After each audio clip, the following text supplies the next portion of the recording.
Hello again, true crime fans. We've got another mysterious case to explore.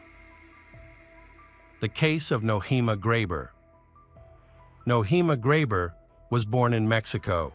From a young age, she found joy in traveling. Immediately after graduating from high school, she began working as a flight attendant for a local airline. Nohema was one of the first Mexican women to learn to fly passenger planes in the 1970s. At that time, it was not common for women to become pilots, but Nohema was determined to pursue her goal. She paid for her own flying lessons with the money she earned as a flight attendant. In this way, she paved the way for many other Mexican women in the aviation industry, proving that it was indeed possible. This achievement was groundbreaking for her time. Nohema met her future husband Paul at a party where they both expressed their love for each other. However, circumstances forced them apart. Paul had to return to his hometown in the United States. 11 years later, while traveling through Mexico, he reached out to Nohema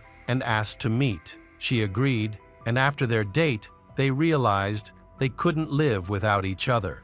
They started seeing each other more often and communicated regularly by phone. Their relationship progressed towards marriage, and in 1986, they got married in Nohema's homeland when she was 33 years old. During this time, she worked as a flight attendant, pilot, and business consultant in Mexico City. The couple lived happily ever after. Their first child, Christian, was born in 1991, followed by his younger brother Jareth a year later. However, they found Mexico to be an unsafe place to raise children due to widespread crime and unrest, especially in their high-crime neighborhood. As a result, they decided to move to a safer place for their children. In 1992, the Nohema family moved to the small, friendly town of Fairfield, Iowa, USA.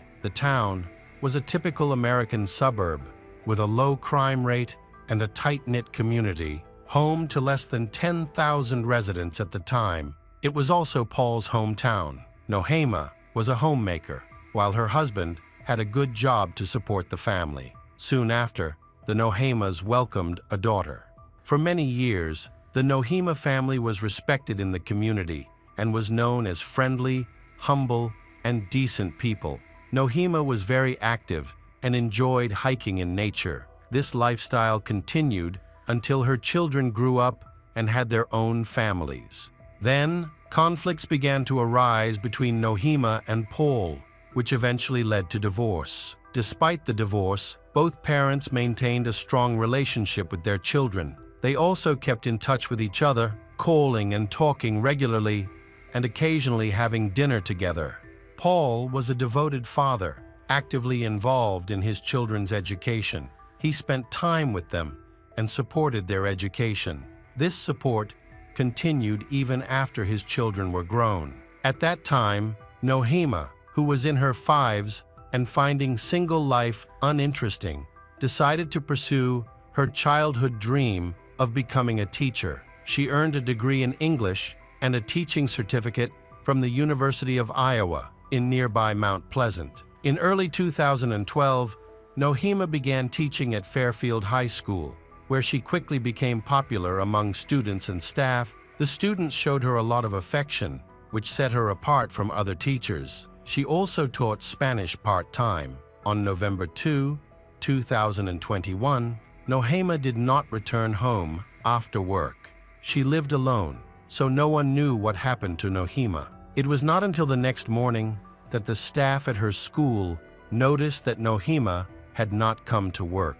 Her colleagues tried to contact her by phone and through social media, but they received no response. Worried, they contacted her ex-husband Paul. He was worried because he knew Nohema was a responsible person and would never skip work without informing anyone. Feeling worried, he decided to check on her and drove to her house. No one answered his knock, so Paul began looking through the windows but saw no signs of anything unusual inside. He became concerned that Nohema might have had a medical emergency. He then called the police for assistance. The officers took Paul's statement and went to the house. When they opened the door, the inside was empty and nothing unusual was found. The police quickly questioned those close to Nohema and learned that Nohema was last seen leaving school. She got into her car and drove away. Nohema often went for a walk in the park to enjoy nature after a day's work. The police tracked her phone and confirmed her daily routine. After work that day, she went for a walk in the park. Police requested surveillance camera footage from the park and began an investigation. A family member provided valuable information about Nohema's daily walking route. During the investigation at Chautauqua Park, police discovered Nohema's body. The criminals had attempted to conceal it by covering it with a tarp and placing old iron bars over it. Forensic experts searched the scene for clues that could lead to a suspect, but unfortunately, they found none. The discovery of Nohema's body left locals terrified, worried that a dangerous man was on the loose. To increase security, public patrols were set up in the park. Police carefully examined the crime scene, suspecting that the killer might have returned. Meanwhile, an autopsy was underway. The forensic expert determined that Nohema had died from blunt force trauma to the head, indicating she had been brutally beaten, likely with a bat. It was hard to fathom who could commit such a horrific act against this kind and gentle woman. Those who knew her insisted that she had no enemies or anyone who would wish her harm. A school student suddenly contacted the police with information about two teenagers. The informant revealed that these teenagers were her classmates who had boasted about a murder on social media. The suspects were identified as 16-year-olds Willard Miller and Jeremy Goodale. Even though their social media accounts had been deleted, the police managed to review their profiles, which raised several concerns. Police began interviewing students in Nohema's class, and multiple witnesses reported that on the day of her disappearance, she had argued with Willard. He claimed that she had unfairly given him low grades, which affected his overall grades. Willard initially asked Nohema to raise his grade. However, she believed that with more effort, he could have achieved better results on his own. Therefore, she refused his request. Students said Willard had never shown any signs of violence. He had never shown cruelty in the past, and no one could imagine him capable of committing this crime. He came from a respectable family, but according to some classmates, he had a grudge against his teacher, Nohema. The Willard stated that he had never received bad grades before joining Nohema's class and attributed his drop in academic performance to the teacher's perceived bias. However, other students disagreed, believing the teacher was fair and graded all students appropriately. Following this information, the officers decided to visit the Willard's home for further discussion. When the police arrived at Willard's home, he remained calm and confident throughout the conversation. However, when the conversation turned to the murder, he became angry and spoke disrespectfully about Nohema. Willard initially claimed that the teacher had intentionally given him a low grade and that he had no idea that her body had been discovered. He thought she had just been reported missing and was the subject of a search. However, when the police confronted him and revealed that Nohema had been murdered and her body had been found, all the evidence pointed to his involvement. Under pressure, Willard quickly admitted that he had been present at the attack on Nohema. He claimed that other masked men had attacked Nohema with baseball bats and that he had been forced to watch. They then forced him to load her body onto a cart in the park and take it near the cultural heritage site. Willard denied any role in the crime. At the same time, police were searching for Nohema's car, which was missing from both the school parking lot and the park. When questioned, Willard again spoke of the mysterious masked attackers. He said that after the attack, they forced him to drive Nohema's car and left him in a secluded area. However, Willard could not clarify who the masked individuals were, what their motive was for killing the teacher, or how they arrived at the crime scene. His testimony did not convince the police. Police also arrested Willard's friend, 16-year-old Jeremy. Jeremy gave a similar account and denied any involvement in the murder. During the investigation, they discovered a disturbing notebook belonging to Jeremy. After examining its contents, police determined that in the months leading up to the tragic incident, the two boys had been following Nohema and recording her actions. They recorded details such as what time she left school, how long she stayed in the parking lot, where she went, and other specifics. These notes revealed a significant part of her daily routine. She would go to the park alone after work, taking the same route every day.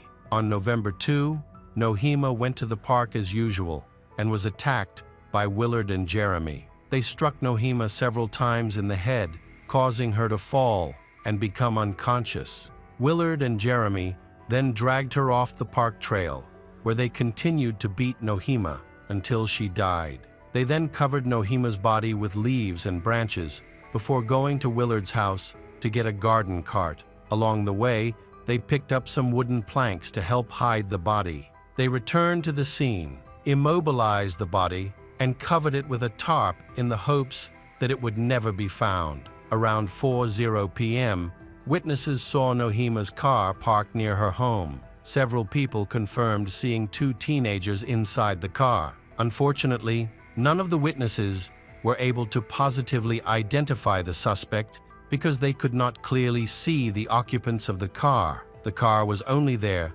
for a few minutes before driving away. A friend of Jeremy's provided additional information.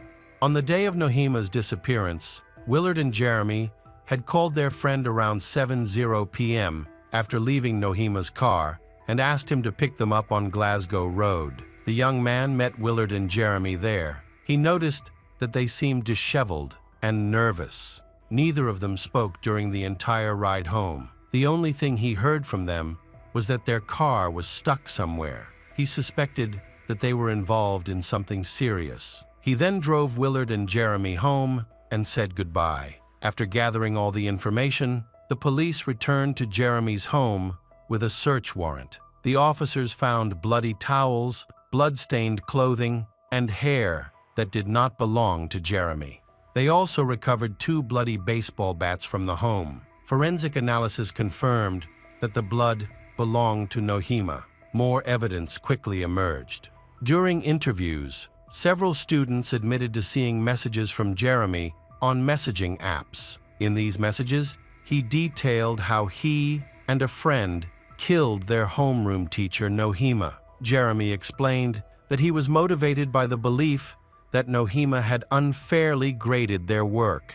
He went on to describe the baseball bat murder, how they transported the body, and the theft of their car, which they then abandoned. The police examined the phones of Jeremy and Willard and discovered that the two communicated with each other about the murder. Their messages included details about the motive, the planning process, the location of the Nohema's body, where her car was parked, and how they disposed of the evidence. It is clear that the murder was premeditated, not a spontaneous act. Willard and Jeremy tracked Nohema's movements, and on November 2, the day she left work and went to the park, Jeremy and Willard were there waiting for her. They had studied her schedule and knew she would be alone.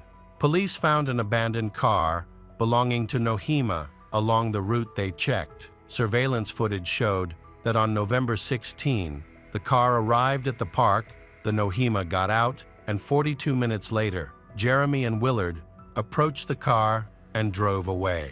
They were wearing the same clothes found at their home, which had blood on them. On the same day, Willard and Jeremy were arrested and charged with first-degree murder and conspiracy to commit a felony. There were aggravating factors, including intentional obstruction of justice and destruction of evidence. It is important to note that for this heinous crime, Willard and Jeremy were tried as adults. Although the defense requested that they be treated as juveniles, this request was denied. If convicted as adults, they would face life in prison with the possibility of parole due to their age. Initially, Willard and Jeremy wanted to be tried together, but Jeremy's attorney argued that Jeremy was not the instigator of the crime. He was named as an accomplice. Therefore, a separate trial was requested for him. Jeremy's attorney claimed that Willard was the mastermind behind the murder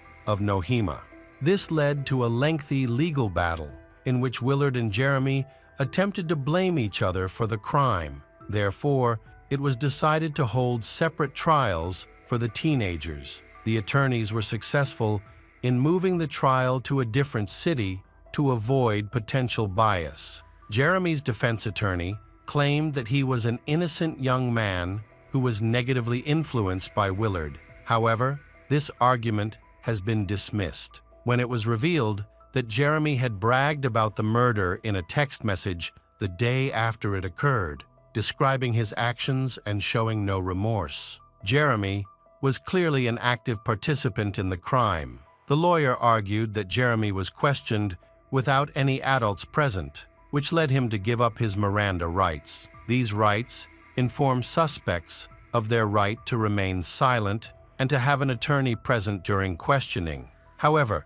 there was no evidence of coercion. Jeremy appeared relaxed during the interrogation and was even offered donuts and coffee. The pressure and intimidation that the lawyer mentioned did not happen during his time with the police. The trial for Jeremy was set for December 5, 2021, while Willard's trial was scheduled for August 21, 2022. On November 2, a hearing took place to confirm the trial schedule, and Jeremy successfully postponed his trial. The defense team was busy preparing the case materials, and the Supreme Court was also involved.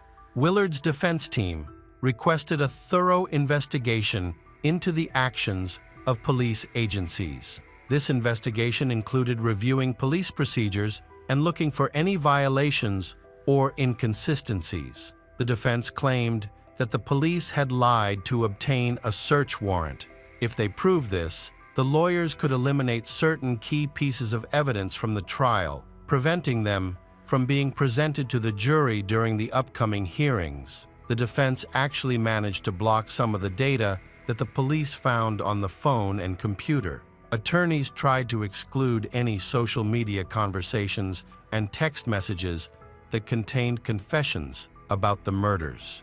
They claimed that Willard and Jeremy may have made up these stories or claimed responsibility for the crimes to gain attention from their peers. However, the defense's efforts were unsuccessful. During the trial, Willard's mother came to court to defend her son. She explained that when police approached her son on November 4, 2021, at approximately 5:30 p.m., they did not inform her of his possible involvement in the murder. She thought he was being questioned like any other student in Nohema's class, simply as a witness. Had she known that the police considered Willard a suspect, she would have made sure he had legal representation. She said the police visit took her by surprise. When she took Willard to the police station, she was in a hurry and accidentally took the wrong glasses. As a result, when she was asked to sign some papers there, she could not read what was on them. She told the police about her situation and refused to sign. The police assured her that it was just a formality to request permission to interrogate her son, so she signed without thinking. Now, she complained that she felt cheated. After all that had happened, she was not allowed to see her son because he had been arrested on suspicion of murdering Nohema. This situation made her extremely angry with the police's actions. Willard's mother contacted a friend who was a police officer and learned that her son, as a minor, should not be questioned without a lawyer. This information led her to suspect that both she and Willard were being tricked into expediting the case. She believed that Willard's statements were false confessions, coerced by the officers who had left him alone. This violated proper investigative procedures. The mother returned to the police station at approximately 7:30 a.m. and asked the senior inspector to stop speaking to her son, exercising Willard's legal right to do so. the police agreed to her request. However, official reports indicate that the questioning lasted a long time and did not end until 9:30 a.m. The prosecutor's office maintained that they did nothing wrong, explaining that state law allows for the questioning of minors if there is suspicion of their involvement in a crime, especially in serious cases. The police involved in the investigation denied the mother's allegations, claiming that they had clearly communicated the purpose of their visit and search, and that Willard had voluntarily consented to being questioned. However, the mother maintained that she would never have allowed Willard to be questioned without her presence and without an attorney. The prosecution said they had substantial and near certainty evidence of Willard and Jeremy's guilt, which is why they proceeded confidently and transparently. Their actions were in compliance with state law. In Iowa, police can question minors without their parents present because the parents are likely suspects in the crime. However, if the parents are present, they have the right to request that the questioning stop or have an attorney present. The jury considered statements from Willard's parents and scheduled the trial for March 20, 2023. The defense then attempted to delay the trial again. The attorney argued that his schedule was too tight and asked that the case be postponed until later in the year. This delay was seen as disrespectful to the families of the Nohema who were seeking justice. It is unacceptable to them to assume that lawyers are too busy to adjourn the trial. Therefore, this excuse was not considered and the trial proceeded without further delay. The judge therefore set Willard's trial date for March 20, 2023.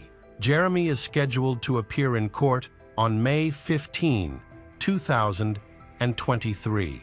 During this time, Nohema's social media page became a memorial page, with many students writing letters in honor of Nohema. The trial found that Willard was the one who delivered the first blow, which was not fatal. However, he then struck Nohema in the head several times. Realizing the severity of his actions, Willard apologized to Nohema's family and confessed to the crime. He was ultimately convicted of first-degree murder and attempted murder. In July 2023, Willard Miller was sentenced to life in prison with the possibility of parole. Jeremy Goodale was sentenced to life in prison with the possibility of parole after 25 years. This tragedy resulted in the death not only of Nohema, but also of her ex-husband. Paul had been battling cancer, but after hearing the news of Nohema's death, he fell into a deep depression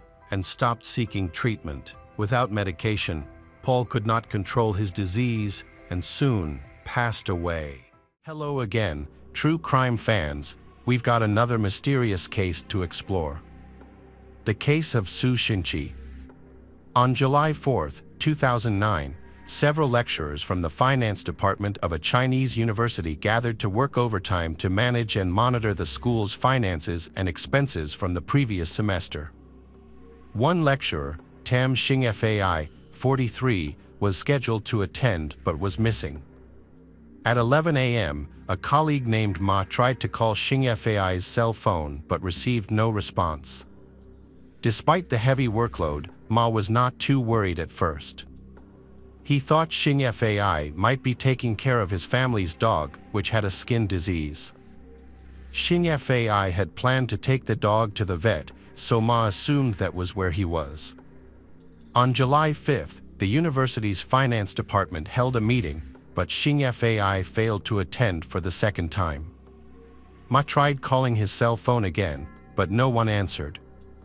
Unfortunately, Ma did not have Xingfai's home phone number, so he could not contact him that way. By July 6th, Xingfai had been absent from work for 2 days and had not contacted any of his colleagues. Eventually, one of his colleagues reported the situation to the finance department. Xingfai's supervisors had his home landline number, so they called there, but like his cell phone, no one answered. They called the library where his 33-year-old wife, Helen Tong Yen, worked. Library staff confirmed that she had also been absent from work without permission. The couple lived in Zhongshan, Guangdong Province, China, and had been married for 11 years. They have 2 daughters, the eldest, Tam Hu-man, 10, and the youngest, Tam Hu-wing, 7. Despite their financial difficulties and living in an abandoned recycling station on Waju South Road, they are known to be kind, cheerful, and positive people with well-behaved children. Xing Yafei often takes his daughters into town to have fun, leading some to believe that the family went on vacation together. However, something unexpected happened that prevented them from returning home. His colleagues spent quite a while trying to contact him by calling both his cell phone and his home phone, hoping to reach him. Finally, someone answered, but instead of a family member, it was a middle-aged man who was a stranger. The man claimed to be Xing Yafei's cousin and said that the family had gone to Dongguan, Guangdong Province, China for the summer vacation. He said that Xing Yafei had entrusted his phone to him for safekeeping. When asked when the family would return to Hong Kong, the man could not answer. After repeated inquiries, he hung up and turned off the phone. This call only added to the suspicion and anxiety of his colleagues towards Xing Yafei. Xing Yafei was always hardworking and responsible, never missing work without a good reason. If he planned to go on vacation with his children, he would make sure their schools were notified in advance. In addition, his family kept 9 stray dogs, raising concerns about who would take care of them if they traveled to the mainland and how they would be able to afford the trip to China. Previously, Xing Yafei lived with his parents. His father was a sailor and his mother worked at a paper mill. Unfortunately, his father went missing and was never found, which caused his mother to become ill and eventually end up in a nursing home. Xing Yafei's abandonment of her was considered completely out of character for him, especially since he visited her every week. They eventually decided to contact the police. One of Xing Yafei's co-workers led the police to Xing Yafei's house, which was located at an abandoned recycling station in Pingqi village. During their journey, they saw a short man through the fence of Xing Yafei's property. He quickly disappeared from sight, but they didn't think much of it and continued on. When they reached the gate of the house, they found that the door was locked. The police then inspected the property and interviewed the neighbors. The abandoned recycling station covers an area of nearly 450 square meters, of which only 90 square meters are built, leaving nearly 350 square meters as empty flower beds. The construction of the building was not permitted. The previous owner had built several corrugated iron sheds on the site for waste recycling. A stone house next door was used as a pig farm, and there were few residents in the area.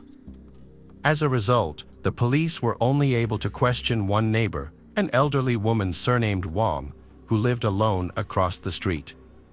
She said she had lived in the area for a long time and was familiar with the family's routine, noting that they often spent their afternoons working in the garden. However, she had little information about their personal lives and commented that the family rarely had visitors due to the isolated nature of the site. The only relative who visited and contacted Xing Yafei was Xing Yafei's middle-aged cousin, Zhu Wang. Zhu Wang did not have much information about Xing Yafei's family. He only knew that Xing Yafei's cousin lived in a nearby stone house. Xing Yafei's colleague informed the police that his call was answered by Zhu Wang, leading them to believe that he was the one on the other end of the line. However, Zhu Wang said that he did not know the address of Xing Yafei or his cousin. Prior to these events, the police went to Xing Yafei's house to investigate in Pingqi village. That same day, the police found a man at a stone house on Waju Road number 74. The man, Su Xingqi, 42, confirmed that he was Xing Yafei's cousin. He said that he often went to Xing Yafei's house to help with renovations and gardening. When asked about the phone call, he said that the family was in China for a vacation. On July 5, Xing Yafei visited his mother at the nursing home. He then went home to tell Sue about his plans to travel to Dongguan, China for a few days. Sue explained that using Xingfei's Hong Kong mobile phone in mainland China would incur high roaming charges, so he asked Sue to keep the phone until he returned. The witness and Xingfei's colleague who saw him running away was actually Zhu Wang, who had just finished feeding the family dog. Sue appeared calm and there were no significant inconsistencies in his testimony. When the police asked Sue if he had the keys to the family's house, he said no. The police continued to investigate the area. When the police questioned the villagers about Sue, they discovered that he had been dishonest. Villagers confirmed that Sue often went to the house to work and could open both the gate and the door himself, even when no one else was there. This suggested that he might have had a key to the house. In fact, he did have a key, as Zhu Wang saw Xingfei hand the key to Sue at the university office, asking Sue to get the key for him. Later, when the police returned to Sue's house to ask about the key, he denied having the key again. He claimed that he had used the spare key for renovations but had returned it, so he said he could not enter the house. During this interrogation, Sue seemed much more nervous than during the first interrogation, and he deliberately avoided important details. When the police threatened to search his house, Sue panicked and suddenly remembered that he actually had another house key that he had not returned. He then took the key from the closet and gave it to the police. Although Sue's behavior was suspicious, there was no concrete evidence linking him to the family's disappearance, so the police decided to keep an eye on him while they continued their investigation. They used a spare key to enter Xingfei's home, where they found the interior in disarray, suggesting a break-in. The police also found some fresh blood stains on the walls, suggesting that someone had been murdered in the house. In the kitchen, they found a sink full of dirty dishes, which raised doubts about the idea that the family had traveled to China, as they would not have left the house in such a state. In the couple's master bedroom, the police discovered the family's identity cards in the wardrobe. The police contacted the border office and confirmed that the family had never left Hong Kong. As they continued their search, officers found a bloody shirt in the next room and a bloody plastic water pipe in the corner of the room. Police deployed sniffer dogs to collect more evidence and were able to locate the missing family. The dogs picked up a scent, leading them to bloodstains found under the freshly dug soil. In addition, despite it being summer vacation, the couple's two children, Hiu Man and Hiu Wing, had enrolled in summer school, indicating that the family was not on vacation. A special task force was therefore set up to investigate the case. Police sealed off the scene and blocked the entrances to Ping Chi village to outsiders while placing Su Xingqi under house arrest as the prime suspect. Su quickly confessed to the police. He revealed that he was from Huangpu in Guangdong province and usually lived with his sister, wife, and two sons, aged 15 and 16. He used to support himself by selling motorcycles in Junction City, but in 2006, Guangdong imposed a motorcycle ban, which led to a decline in sales. Faced with financial difficulties, he contacted Xingfei in Hong Kong to seek help in finding a job in the city. Xingfei helped Su get a construction job that paid 500 Hong Kong dollars a day, including food and accommodation. However, after working for 2 weeks, Su was unhappy because after deductions, he only received 220 Hong Kong dollars. Frustrated, he quit the job without notice and returned to China. In 2007, after Typhoon Pabuk severely damaged his house, Su returned to Hong Kong because the repair costs were too expensive. He asked Xingfei to help him find another job in Hong Kong. When Xingfei couldn't find another job, Su Xingqi offered to repair the house, do gardening, and do housework around Xingfei's house. And Xingfei would pay Su. Xingfei agreed to the deal, so every 2 months, Su would come to Hong Kong to help with housework, mainly gardening and repairing the house. During this time, Su began to notice Helen Tong Yen, who was later discovered by Xing Fai.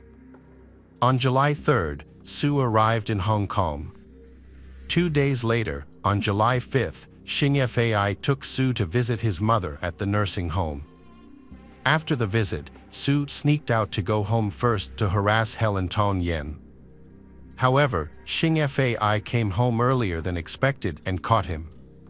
Enraged, Xing Fai rushed at Sue. In a panic, Sue grabbed a 25-centimeter-long fruit knife and stabbed Xing Fai, causing him to collapse in a pool of blood and die. Horrified by what he had just done, Sue considered calling the police. However, he did not. Sue then thought of a way to silence Xing Fai's wife, Helen Tong Yen, and prevent her from calling the police. Sue grabbed some wire from the corner of the room and rushed towards her, knocking her to the ground and tying her hands behind her back. He then covered her mouth and nose with tape and put a plastic bag over her head. Meanwhile, the couple's 2 children were in the bedroom watching cartoons. Helen Tong Yen shouted for them to run away, but instead they ran towards her and found their father dead and Sue attacking their mother. In fear, they ran back to their room, crying and locking the door. Since she was tied up, Sue left Helen Tong Yen behind and chased after the children. Hearing the noise, Hiu Man and Hiu Ying saw Sue holding a pair of pliers. He pried open the door and used more electric wires to attack both of them. He tied their hands behind their backs, taped their mouths and noses, and put plastic bags over their heads.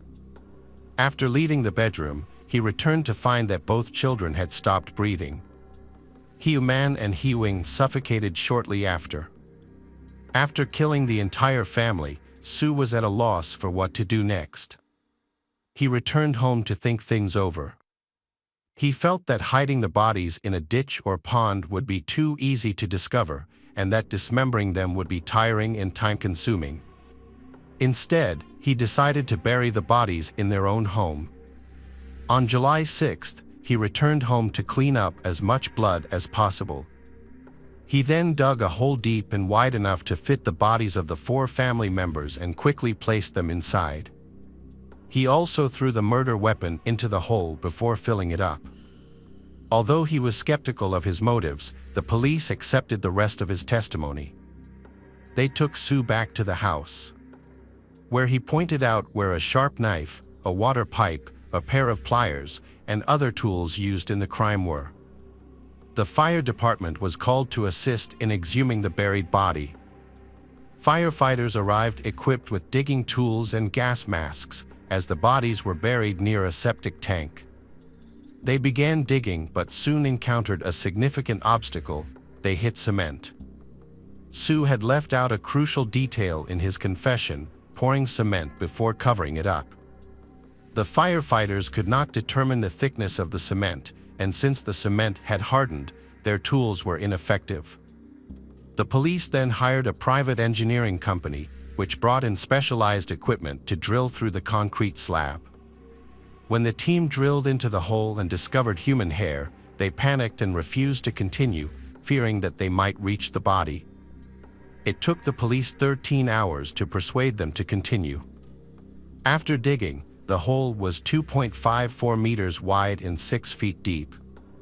They finally discovered the bodies of a family, all barefoot and wearing only t-shirts and shorts. At the bottom was Xing Fai's body, his hands and feet tied with electric wire, with multiple stab wounds to his stomach, back, and neck, and his clothes soaked in blood. Hiu Man and Hiu Ying's mouths and noses were taped, their hands and feet were tied, and the children's faces looked distorted. Helen Tong Yan's condition was similar. Her face was distorted, her hands and feet were tied, her mouth and nose were covered, and her eyes were covered with transparent tape. Su Xingqi was arrested, and during interrogation, he admitted that he had flirted with a woman.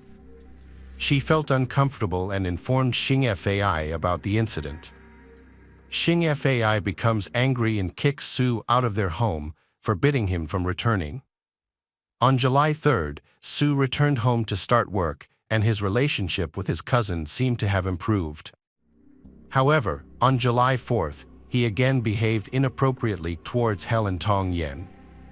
While Xing Fai was away, Sue attempted to molest her.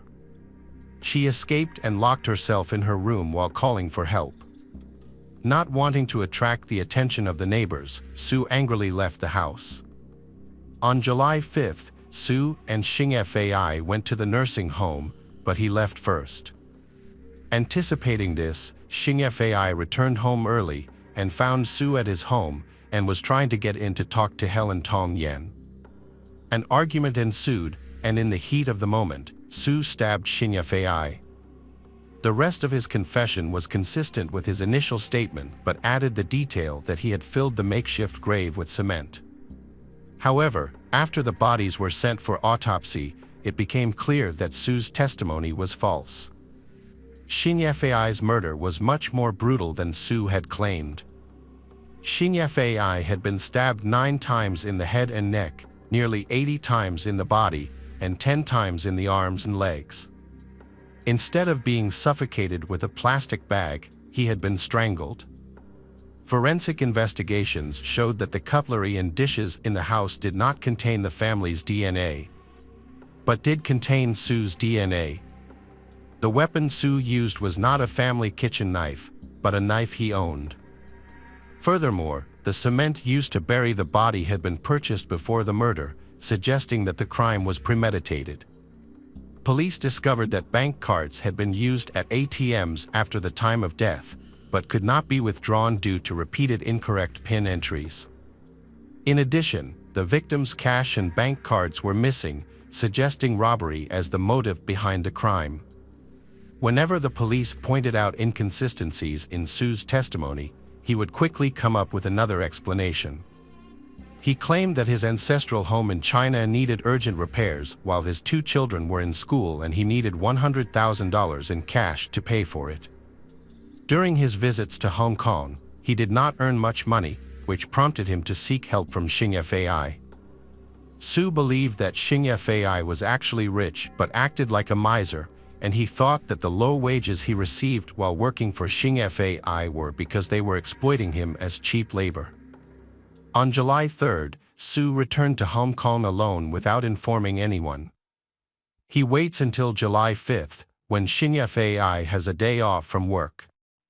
While Xing Fai is at the nursing home, Sue, armed with a hidden knife, knocks on his door. When Xing Fai returns and finds Sue there, he invites him to cook something while they talk. As soon as Sue enters the kitchen, he suddenly asks to borrow 100,000 Hong Kong dollars.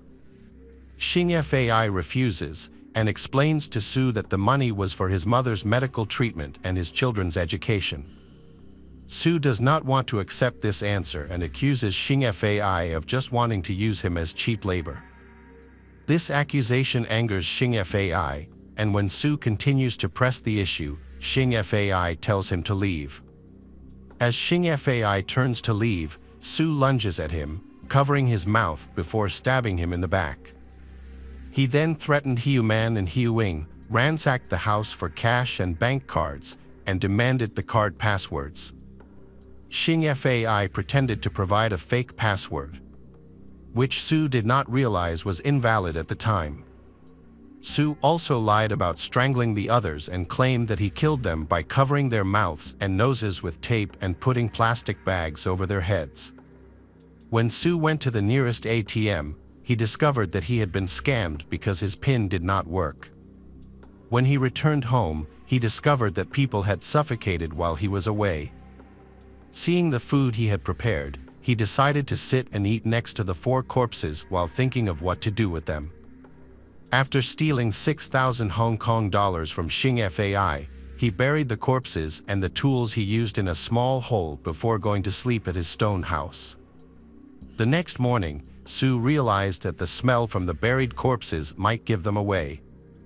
To prevent this, he went to buy cement, dug up the hole, poured cement in it, and covered it up. He decided to stay at home for a while to answer any calls to Xing Fai's cell phone or home phone, telling anyone who asked that he was keeping an eye on things while they were away on vacation. Sue did not expect the deception to be discovered so quickly. Even then, he continued to lie about several details, including how he had purchased cement before the incident and the circumstances surrounding the victims' deaths. At that point, the police were no longer focused on obtaining a true confession, believing they had enough evidence to proceed. The trial took place in the Hong Kong High Court on October 28, 2010, where he pleaded not guilty. He claimed that his previous statement about having an affair with Helen Tong Yen was correct, asserting that he killed her in self-defense and that the deaths of Hiu Man and Hiu Wing were accidental. On November 23, the jury returned a verdict in which Su Xingqi was sentenced to life imprisonment for 3 counts of murder and 1 count of manslaughter. The judge declared that Su Xingqi had no conscience, was worse than an animal, and had no remorse. He accused Su of fabricating his self-defense testimony and his relationship with Helen Tong Yen, not to receive a lighter sentence, but simply to tarnish their reputations after death. Su Xingqi's family from Hong Kong defended him against Xing Fai's accusations, claiming that Xing Fai was a hypocrite and the real villain, using Su as cheap labor and taking a portion of his wages. This defense angered neighbors and residents of Ping Chi Village, forcing Su's family to return to China to escape the negative backlash. The crime itself was one of the most shocking in Hong Kong's history. Tam Xing Fai's family received a significant outpouring of support, with many people visiting to offer their condolences and netizens donating enough money to pay for the funeral. In addition, the family's 9 stray dogs were adopted by another family and taken for a walk every July 5 near their old home. On August 9, 2022, Su Xingqi died of liver cancer at the age of 55 in Stanley Prison, Hong Kong. Welcome back, detectives. Let's dive into another horrible case. The case of Ada Betty Cuadros Fernandez. Ada Betty Cuadros Fernandez was born on September 13, 1977, in the coastal town of Chimbote, Peru. She was the first child of Victor Cuadros, a veterinarian, and Fernandez, a teacher. Ada was the eldest of 4 siblings and consistently performed well academically, even winning knowledge contests.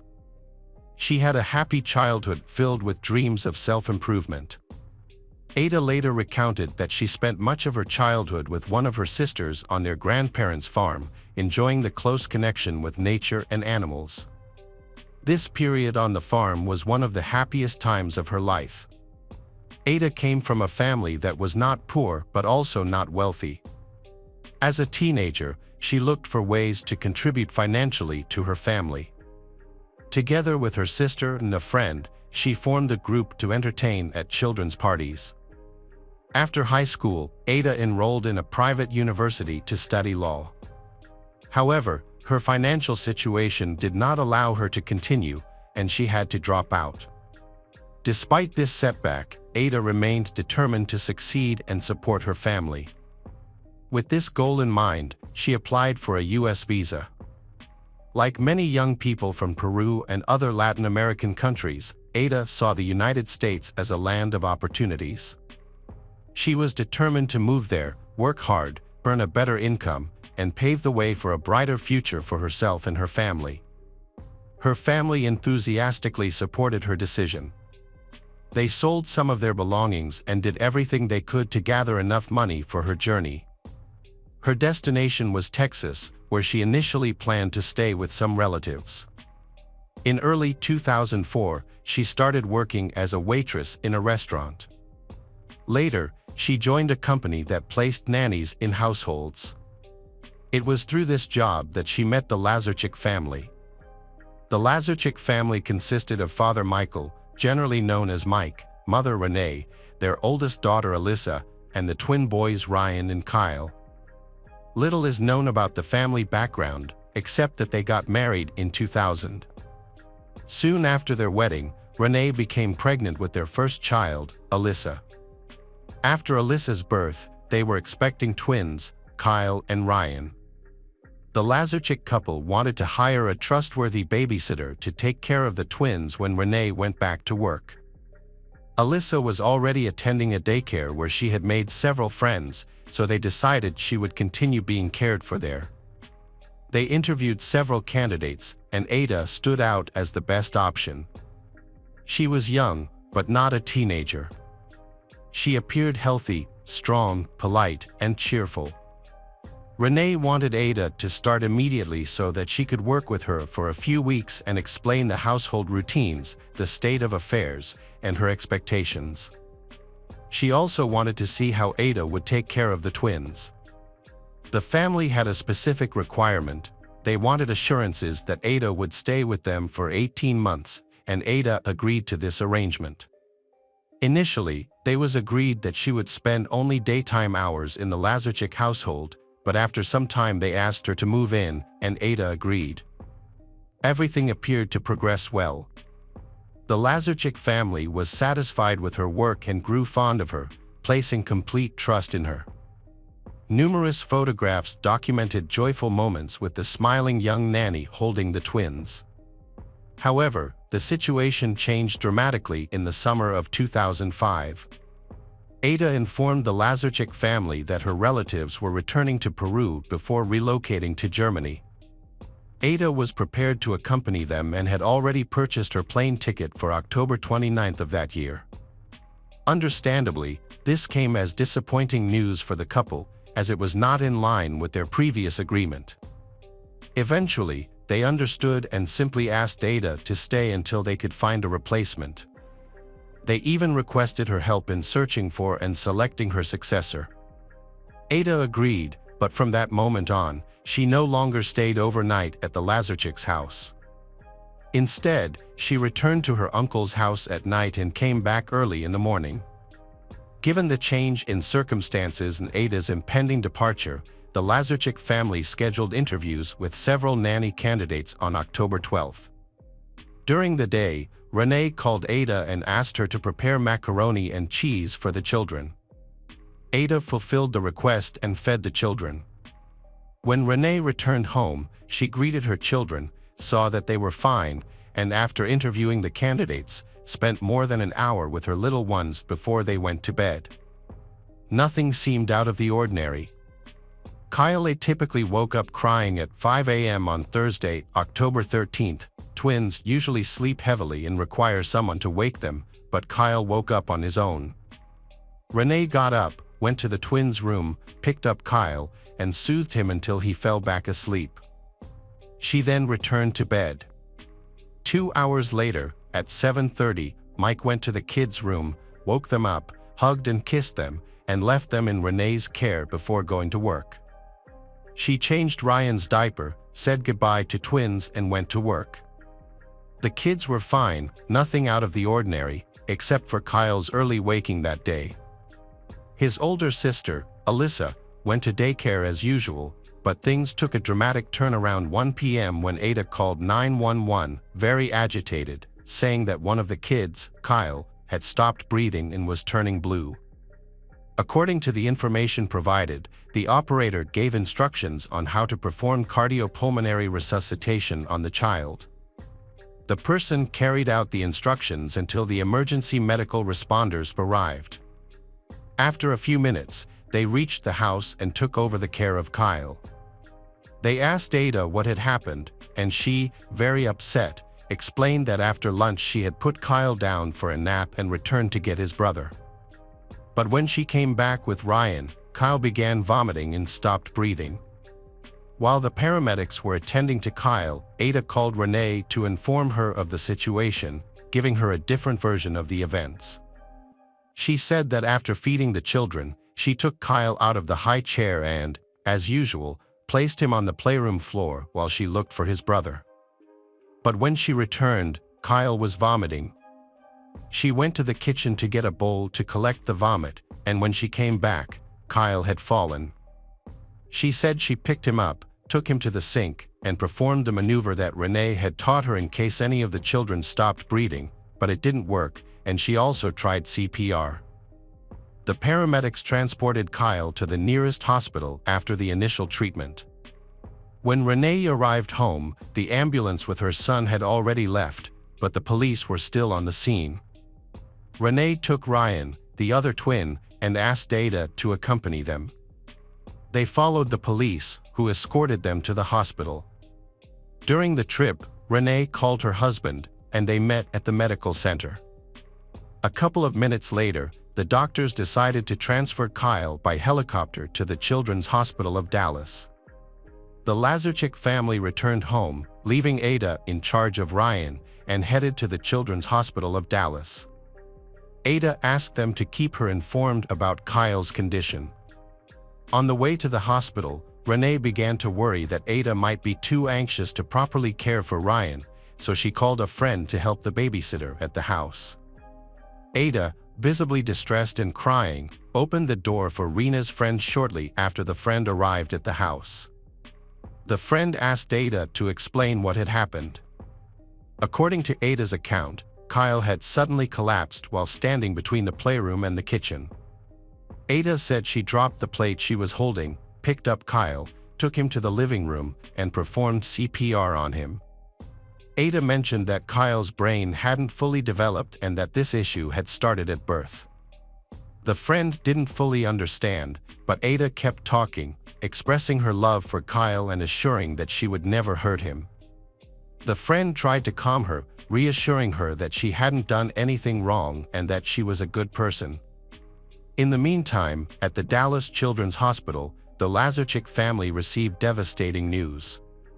The doctor in charge of Kyle informed that the child had suffered severe head injuries, with multiple contusions on the head, left arm, and shoulder.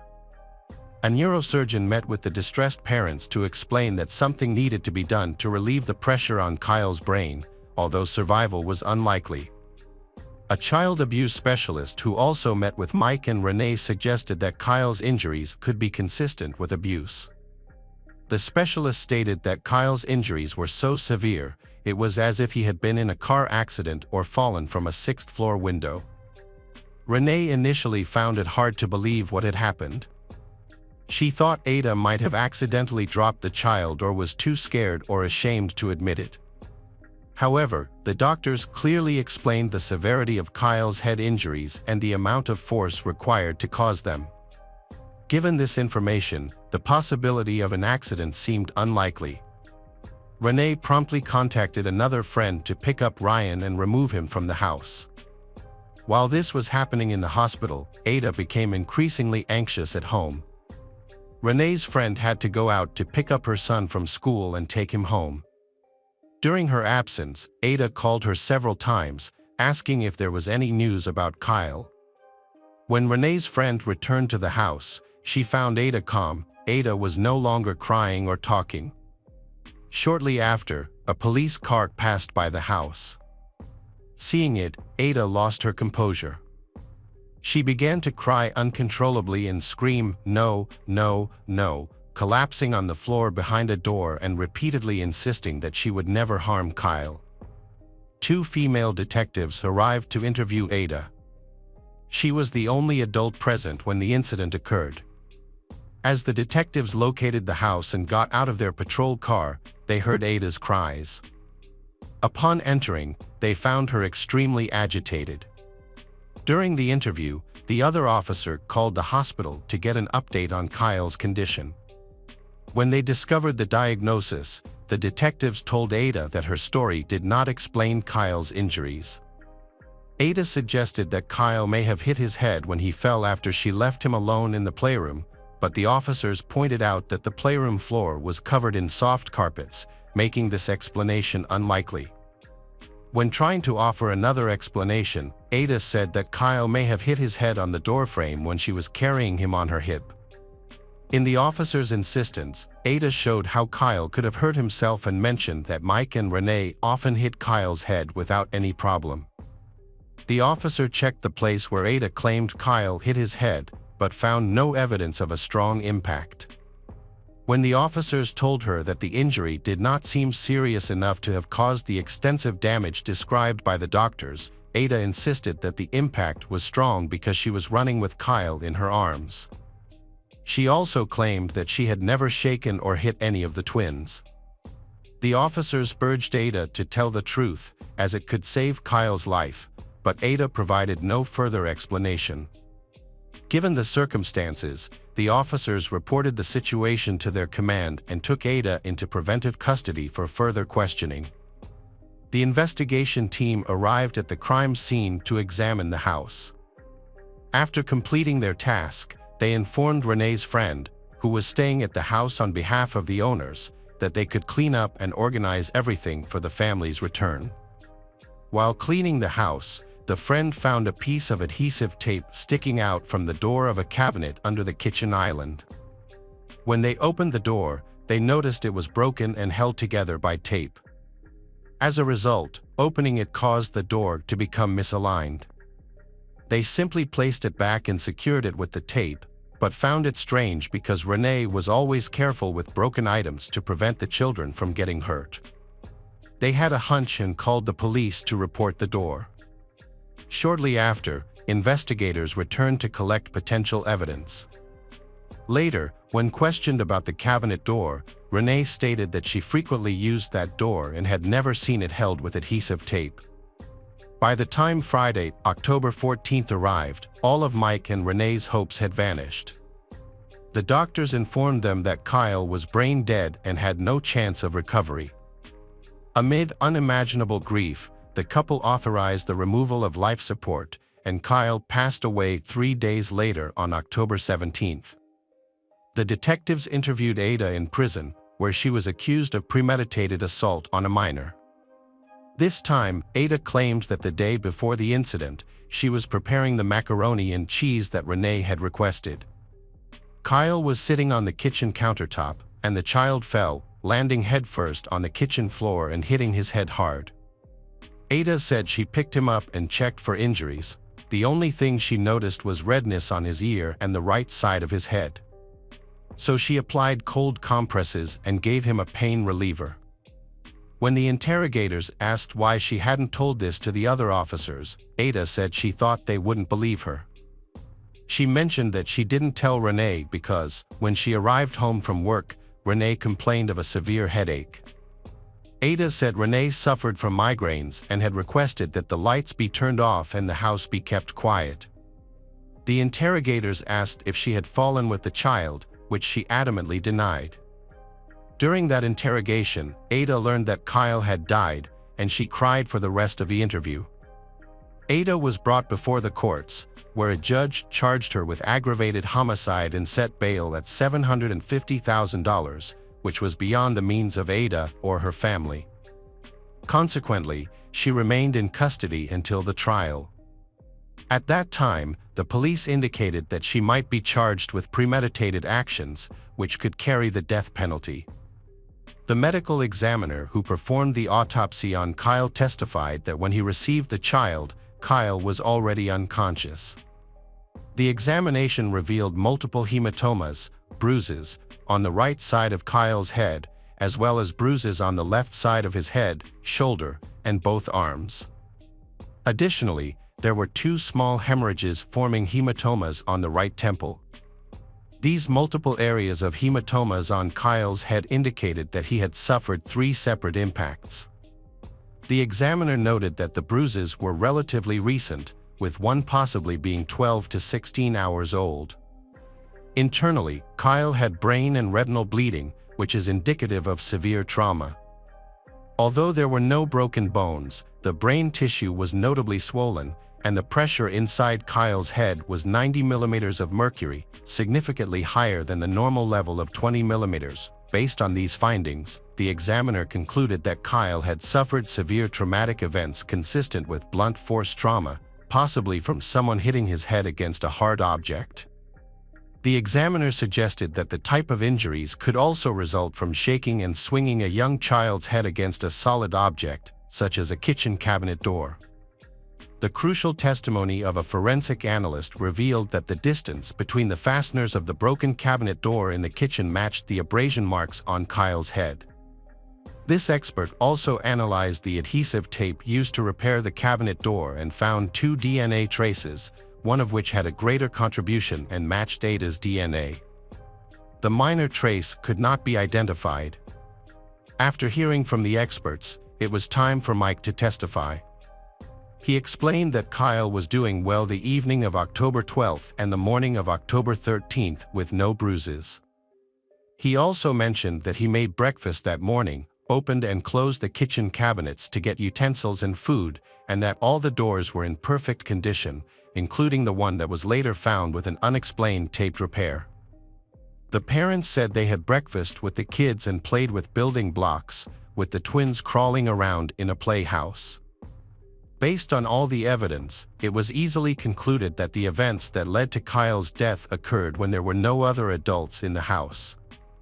The prosecutor in the case stated that the exact circumstances of what happened to Kyle may never be known with certainty, but according to the evidence presented at the trial, she outlined a possible scenario.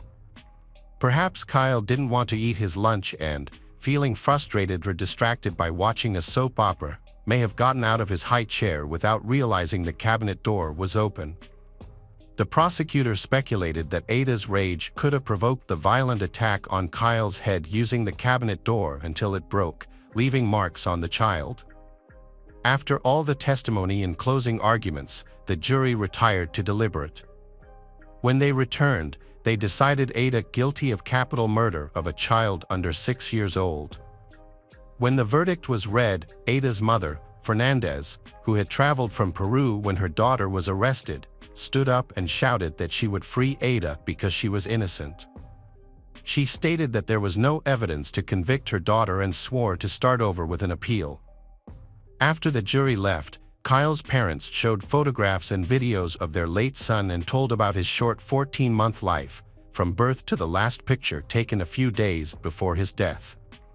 Family members talked about Kyle, while others simply couldn't stop crying. Ada was convicted a year later in 2006 to life imprisonment without the possibility of parole. For Ada and her family, giving up was not an option. Her parents immediately started a campaign to appeal the sentence, as they claimed that Ada's conviction was based on racism and ineffective public defense. But an appeal required money for legal representation and court costs, which the family did not have. In this case, Ada and her family have been continuously struggling to prove Ada's innocence. They are seeking support from various sources, including the Peruvian government, the Peruvian and Latino community in the United States, as well as solidarity organizations in Peru. In prison, Ada maintains her innocence and takes advantage of every opportunity for interviews. Their efforts have paid off, and in 2009, Ada's legal team filed an appeal citing 5 specific errors in the initial trial process. After reviewing the case, the appeals court rejected 3 claims but approved 2 claims. This was enough for the judges to overturn the verdict and cancel the trial due to irregularities. After this decision, Ada's family began fundraising efforts again to cover the $100,000 needed for a new trial. It took another 3 years to prepare for the new trial, which began on July 10, 2012, with the selection of 12 jurors from over 100 candidates. The defense maintained that Kyle fell from the kitchen counter on October 12 and sustained a head injury, and the situation worsened the next day when Ada, while running with the child in her arms, accidentally struck his head on the door frame. This time, the defense team presented testimony from a forensic expert with 40 years of experience. He suggested that some of Kyle's bruises may have been caused at the hospital during the insertion of a catheter to assess brain swelling. The prosecutor vehemently challenged this testimony. Another witness, an employee of the kitchen cabinet manufacturer, also testified for the defense, although he did not entirely rule out the possibility that Kyle's head could have hit the cabinet door. After the trial session was over, the jury deliberated for 5 hours, even requesting to listen to the 911 call recording again. Ultimately, they upheld the verdict. They once again found Ada guilty of premeditated murder and sentenced her to life in prison without the possibility of parole. Her case remains the deeply contentious one, with her family continuing to fight for justice, asserting her innocence amid claims of a flawed judicial process and insufficient defense. Hey detectives! Welcome back. We've got another mysterious case to explore. The case of Michael Haight. Michael Haight was born on January 7, 1980, in Seattle, Washington. As a child, his family moved to Cedar City, Utah. As a child, Michael enjoyed regular kid activities like baseball, basketball, and soccer. He was also an Eagle Scout and did well in school. After graduating from high school in 1998, Michael spent a summer working at a fish plant in Alaska. He quickly rose to the position of line manager, supervising over a dozen people. His work ethic and dedication were recognized, leading to his promotion. A hard-working member of the Church of Jesus Christ of Latter-day Saints, Michael went on a mission trip to southern Brazil. This experience strengthened his faith and commitment to his community. After returning to the United States, Michael attended Southern Utah University, graduating with a business degree in 2004. While at the university, Michael met his future wife, Tasha Earle. They fell in love and were married at St. George's Temple on May 10, 2003. Michael seemed to be the epitome of a hardworking husband and father. He coached his children's sports teams, attended school concerts, and spent time with them skiing and doing projects in the garage. However, on January 4, 2023, a shocking discovery exposed the dark reality of Michael's family life. That day, police found 8 bodies in Michael's home, leaving police and neighbors stunned and baffled. The alarm was raised when Tasha Haight missed an online appointment and her husband Michael did not show up for work, prompting worried co-workers to call the police and request a welfare check at the family's home. Officers went to Michael's Enoch home, but no one answered when they knocked. Upon further inspection, the home appeared to be empty. Since Michael's family had 5 children, officers contacted the Iron County School District to check if any children were at school. They discovered that no children were there. When officers arrived at Michael's home, the Michaels lived in a 1-story home with a basement. Detectives arrived shortly after the home was designated a crime scene. Upon entering the master bedroom, they found 4-year-old Gavin lying face down, his head turned to the left. One of his arms was propped up under his head on a pillow, and a blanket partially covered his body. Tasha was similarly covered, with only part of her body under the blanket. On the other side of the bed, police found an older woman, later identified as Gail Earle, Tasha's mother. Gail was lying on her back with her head on a pillow, and was also partially covered with a blanket, as were her daughter and grandson. When police searched Michael's home, they came across Bryn's room. Inside, they found the 12-year-old girl lying on the bed, slightly elevated and partially covered with a blanket. When they entered Amon's room, police found a 7-year-old boy lying face down in the corner. Notably, unlike his siblings, he had no pillow or blanket. Sienna, Amon's twin sister, was found in her bedroom, lying on her left side on the bed with her head on a pillow, covered with a blanket.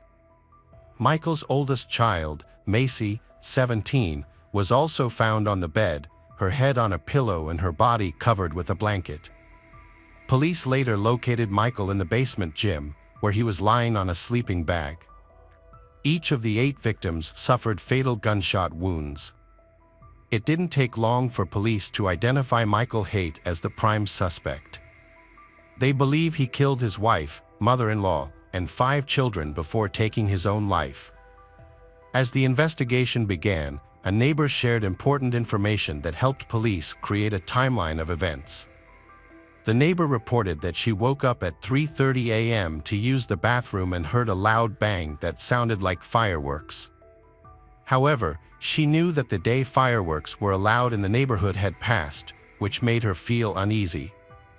The neighbor went on to say that after the first bang, she heard 2 more bangs in quick succession. This noise was followed by a short pause, then several more bangs. Police suspect that the loud noises the neighbor heard around 3:30 a.m. were related to the brutal murder that occurred that night, which they believe was committed by Michael. During the investigation, police learned that a non-family member had reported the abuse to the Department of Child Services in 2020. The person spoke with Macy, then 14, and she shared her fears about her father, leading to a further investigation into the Michael family. After receiving the report, child welfare and child protection agencies interviewed Macy and her parents separately. During Macy's interview, she shared alarming details. She mentioned instances where her father choked her, leaving her in fear for her life. Macy revealed that these violent incidents began in 2017.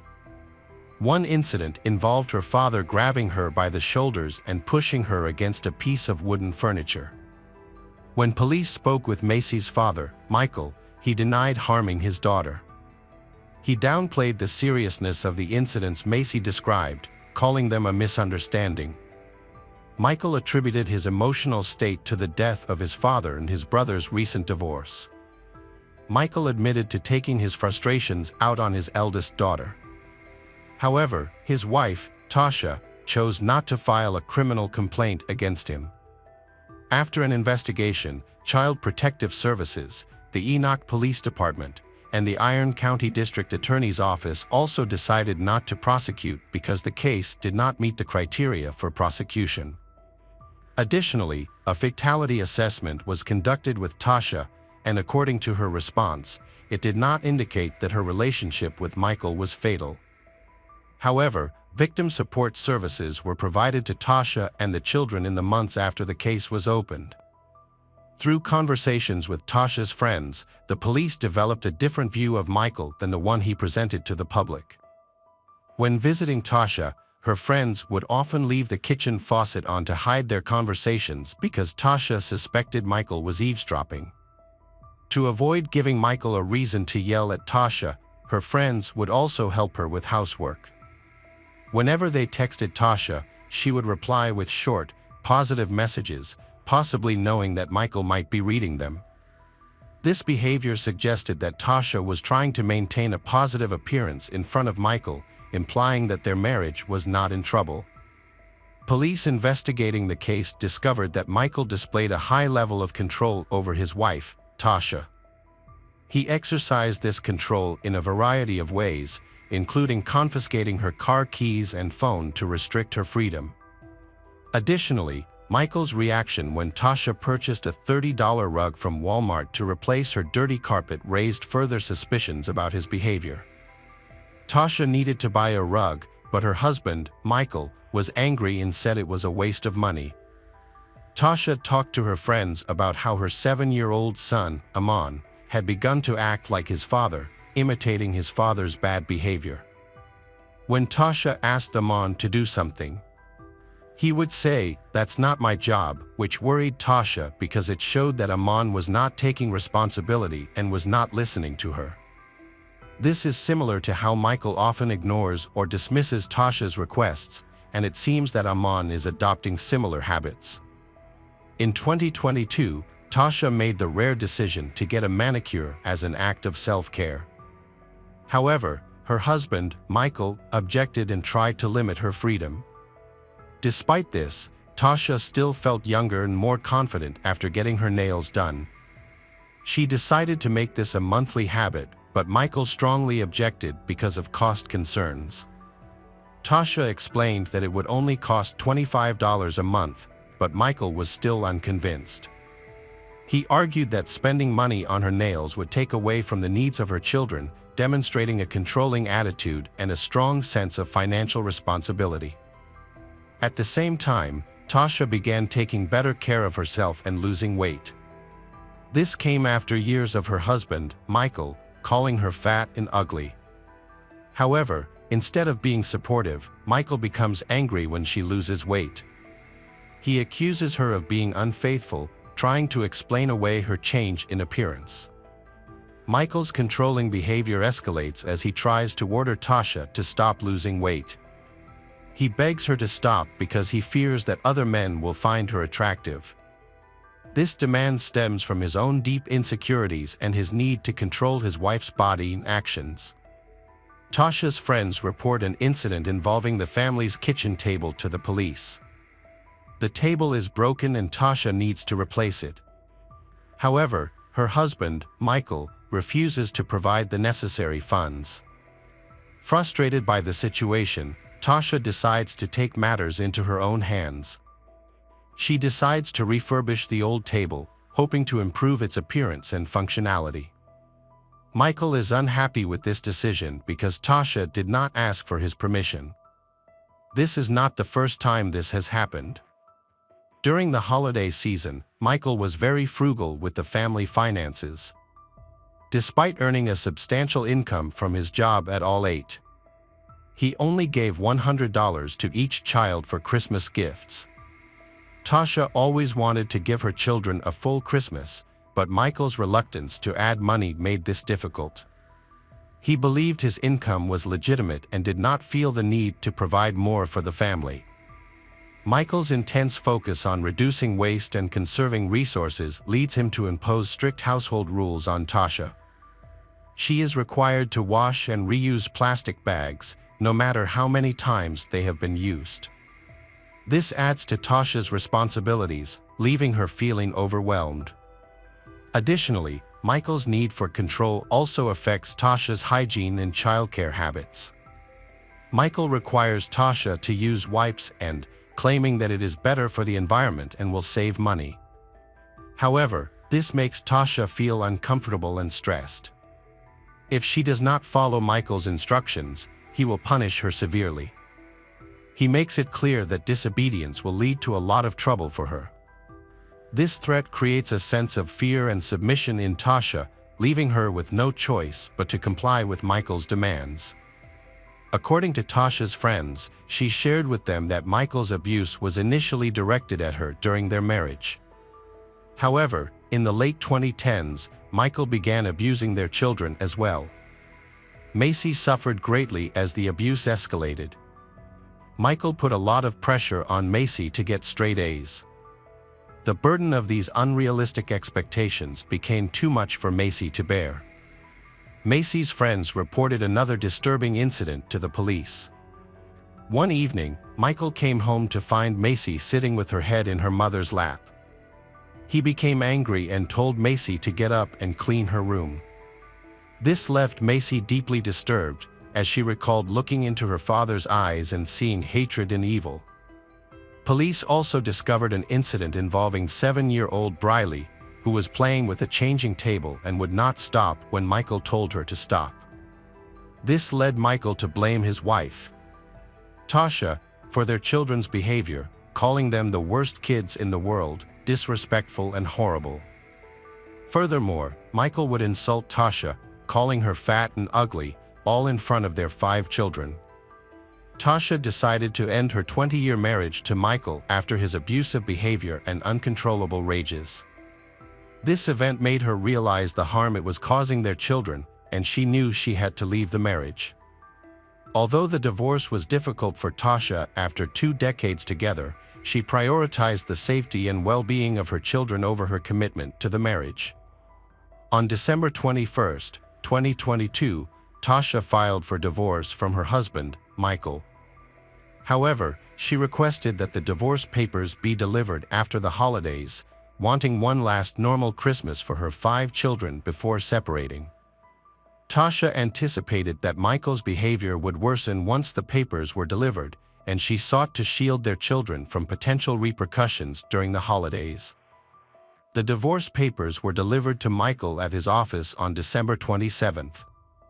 Michael contacted Tasha and conversed as if nothing out of the ordinary had happened.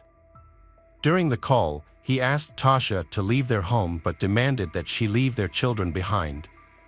Tasha was adamant that she would not leave without the children.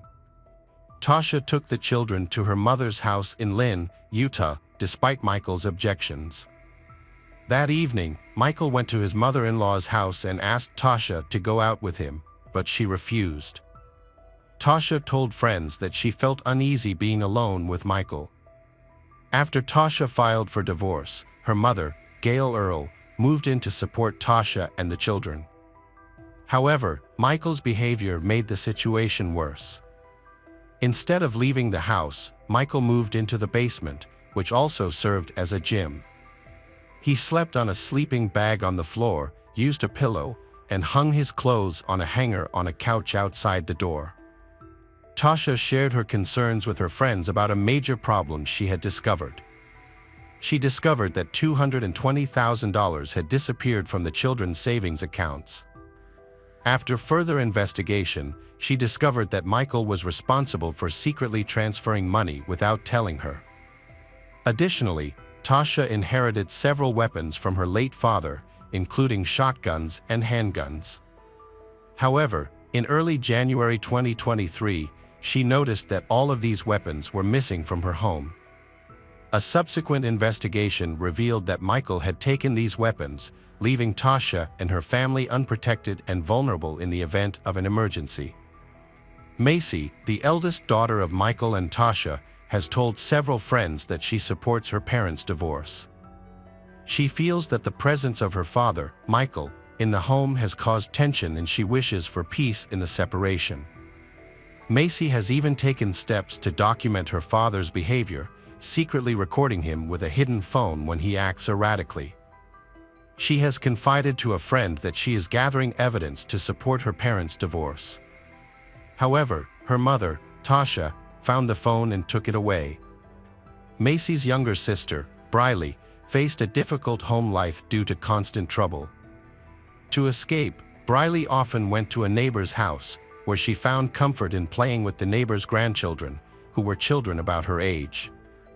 She told a friend that she was really relieved when her parents got divorced and was even looking forward to buying some new books, but she didn't dare tell her father because she was afraid he would be angry.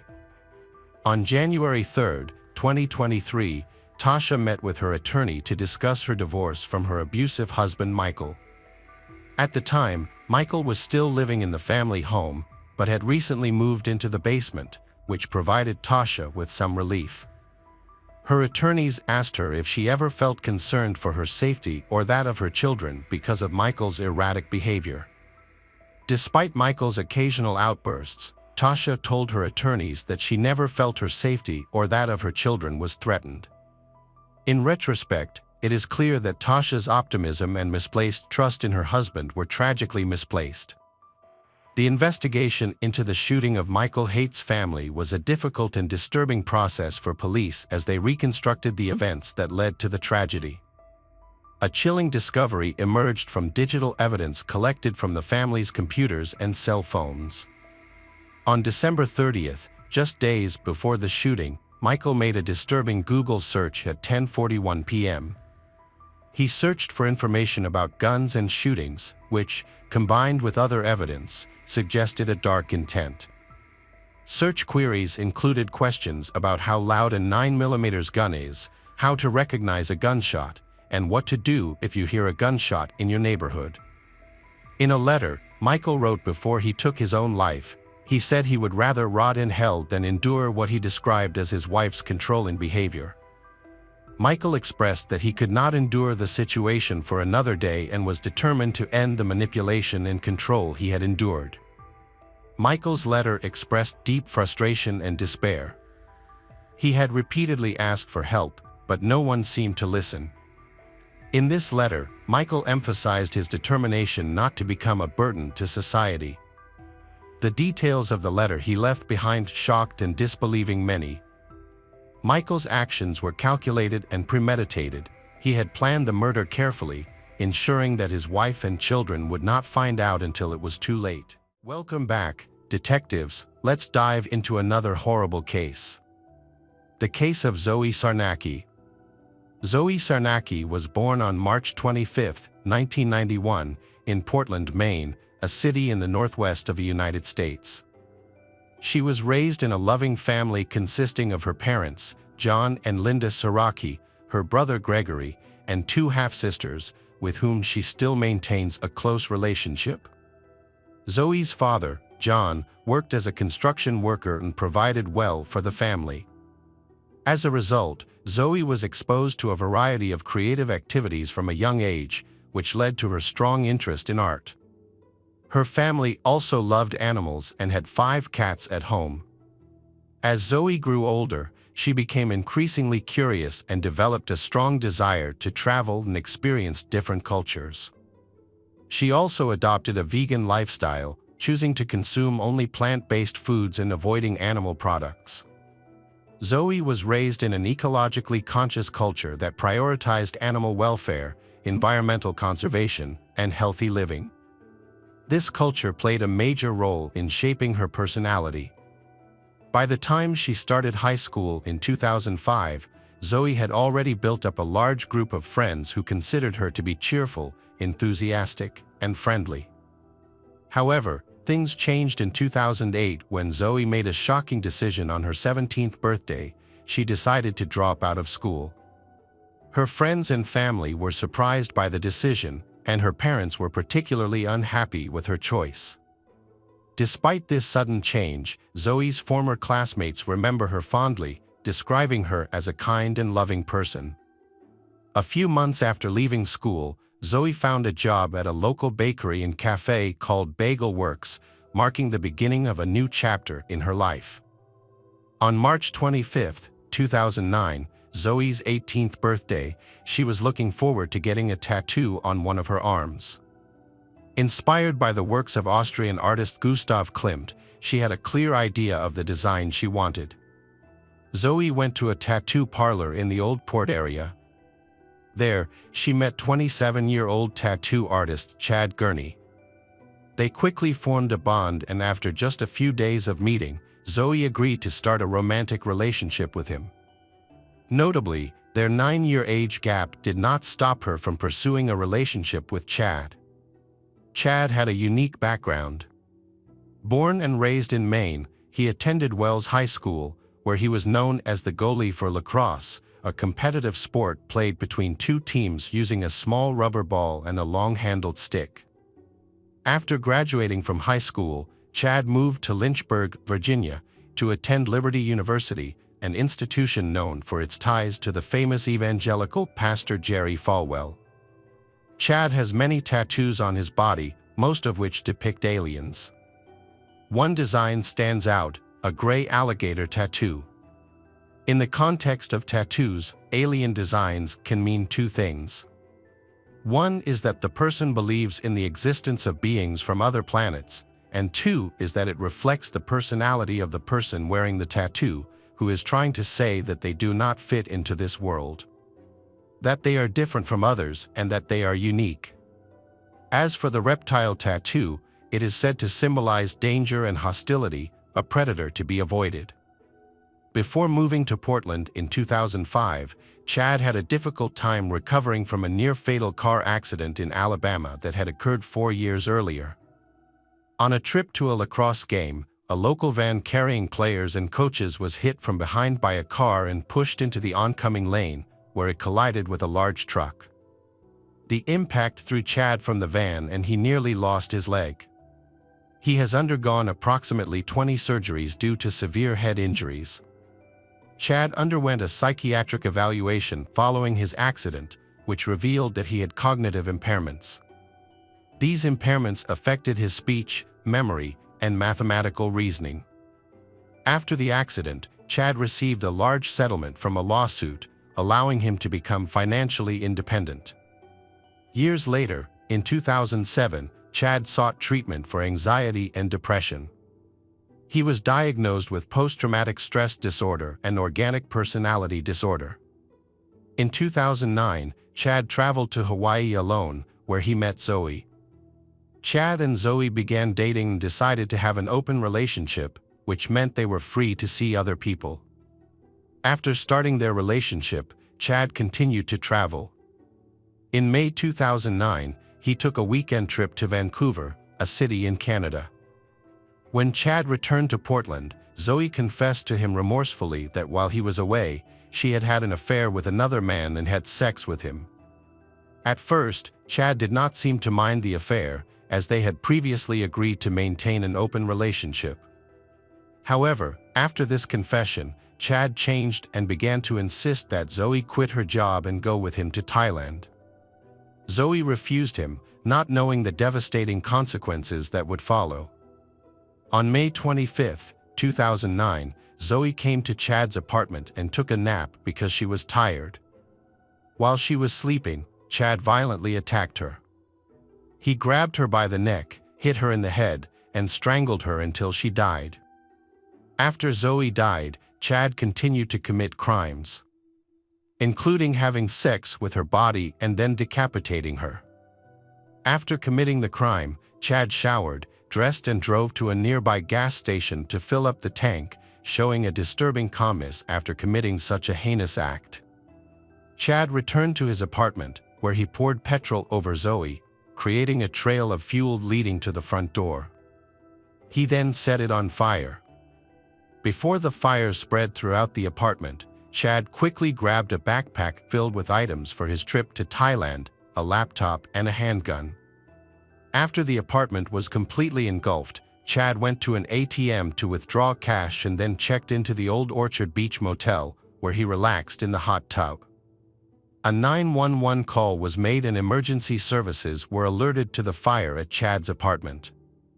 Police arrived quickly on the scene and extinguished the fire. Upon entering the building, they discovered a horrific scene. Inside the charred ruins of the apartment was a badly burned body surrounded by crosses and other religious objects. A neighbor called Chad to report that his house was on fire. Chad replied that he was out of town, headed to his hometown of Lewiston, and quickly ended the call. 2 days later, on May 26th, Chad spoke to his best friend and confessed to killing Zoe, calmly explaining the events that led up to it.